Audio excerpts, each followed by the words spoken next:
வணக்கம் மக்களே. வட்டிக்கு பணம் கொடுத்தவர் வட்டிக்கு வாங்கின ஒரு வீட்டை தேடி போகிறாரு. போகும்போது அவர் வட்டிக்கு பணம் வாங்கினவர் காலையிலே வெளியூருக்கு போயிருக்காங்கிறது இவருக்கு தெரியாது. இவர் நேராக வட்டிக்கு பணம் வாங்கின வீட்டு வாசலில் போய் நின்றுக்கிட்டு அதிகார தோரணமாக வீட்டில் யார் யார் இருக்கிறீங்க வாங்க வெளியே அப்படின்னு சொல்லிட்டு அதிகார தோரணமாக இவர் குரல் கொடுத்த உடனே வட்டிக்கு பணம் வாங்கின ஒரு பொண்ணு வெளியே வந்து, யார் சார் நீங்கள், எதுக்காக குரல் கொடுக்குறீங்க அப்படின்னு சொல்லி கேட்க, இல்லைம்மா உங்கள் அப்பா என்கிட்ட வட்டிக்கு பணம் வாங்கியிருக்காரு, அதை நான் வசூல் பண்ணிட்டு போகலான்னு சொல்லிட்டு தான் நான் வந்திருக்கேன் அப்படின்னு சொல்லிட்டு அவர் சொன்ன உடனே இந்த பொண்ணு, எங்கள் அப்பா இந்தமாரி வெளியூர் போயிருக்காரு, சாயந்தரம் வருவார், வந்தது விவரத்தை நான் எடுத்து சொல்கிறேன், வாங்கிக்கலாம், நீங்கள் இப்போ போங்க, நாளைக்கு வந்து வாங்கிக்கலாம் அப்படின்னு சொல்லிட்டு அந்த பொண்ணு சொல்லுது. அந்த பொண்ணு பேசிகிட்டு இருக்கும் போதே அந்த பொண்ணு அழகில் இவரும் மயங்கிட்டார். மயங்கிட்டு, நீங்களாம் இங்கே இருக்க வேண்டிய ஆளே இல்லை, நீங்கள் இருக்க வேண்டிய இடமே வேறு அப்படின்னு சொல்லி ஆசை வார்த்தையாக பேசி கீசி அந்த பொண்ணை எப்படியாவது நம்ம இச்சைக்கு மயங்க வைக்கணும் அப்படின்னு சொல்லிட்டு எண்ணத்தில் இவர் வீட்டுக்குள்ளே வலுக்கட்டாயமாக உள்ளே போகிறாரு. உள்ளே போனோன்னே அந்த பொண்ணு சொல்லுது, எங்கள் அப்பா சாயந்தரம் வருவார், நான் வந்தேன்னு விவரத்தை சொல்கிறேன், நீங்கள் நாளைக்கு வந்து பணத்தை நீங்கள் வாங்கிக்கிங்க அப்படின்னு சொன்ன உடனே, இல்லை நான் வட்டி முதலும் உங்கள் அப்பா வந்தது நான் வசூல் பண்ணிட்டு தான் போவேன் அப்படின்னு சொல்லிட்டு வலுக்கட்டாயமாக வீட்டுக்குள்ளே போகிறாரு.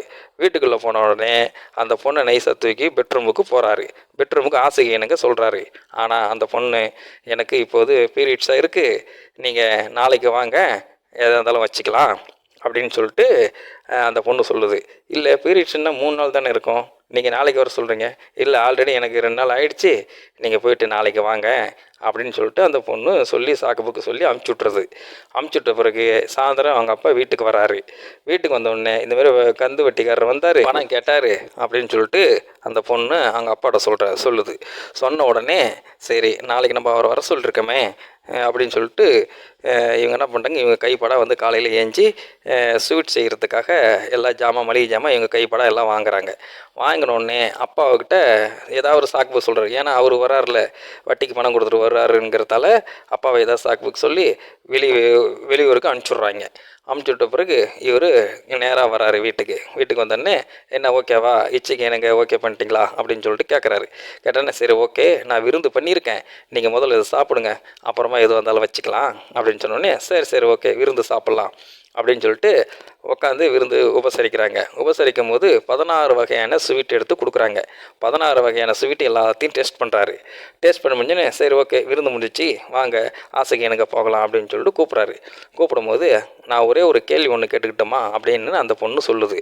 சரி கேளுங்க, என்ன விஷயம் கேளுங்க அப்படின்னு சொல்லி கேட்கவும், 16 வகையான ஸ்வீட் சாப்பிட்டீங்களே, இது என்ன மாதிரி டேஸ்ட்டாக இருக்குது அப்படின்னு சொன்னார்.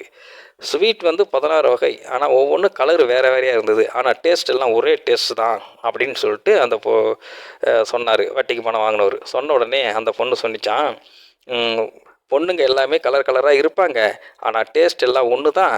ஆனால் உங்கள் வீட்லேயும் உங்கள் அம்மா இருக்கிறாங்க, உங்கள் பொண்டாட்டி இருக்காங்க, உங்கள் அக்கா இருக்காங்க, உங்கள் தங்கச்சி இருக்காங்க, உங்கள் பொண்ணு இருக்காங்க, ஆனால் இவ்வளோ பேர் இருக்கும்போது ஆனால் எங்கள்கிட்ட மட்டும் ஏன் இப்படி தப்பான எண்ணத்தில் நீங்கள் வந்து நாடுறீங்க அப்படின்னு சொல்லிட்டு அந்த பொண்ணு கேட்ட உடனே இவர் மனசு கலங்கி அழுதுட்டு மன்னிப்பு கேட்டு காலில் விழுந்து மன்னிப்பு கேட்டு அந்த இடத்த விட்டு கிளம்பி போகிறார். இது உண்மையான நடந்த சம்பவம். உங்கள் கருத்துக்களை கமெண்ட் பாக்ஸில் சொல்லுங்கள். அப்படியே பெல் பட்டனை கிளிக் பண்ணிக்கோங்க. நம்ம சேனலை அப்படியே சப்ஸ்கிரைப் பண்ணிக்கோங்க.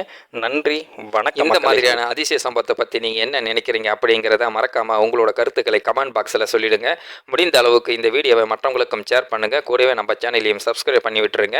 தேங்க்யூ ஃபார் வாட்சிங். இது போன்ற செய்திகளை உடனுக்குடன் நீங்கள் தெரிந்து கொள்ள மறக்காமல் எங்களுடைய சேனலை சப்ஸ்கிரைப் செய்யவும், கூடவே பக்கத்தில் வரும் பெல் ஐக்கானையும் கிளிக் செய்யவும் மக்களை.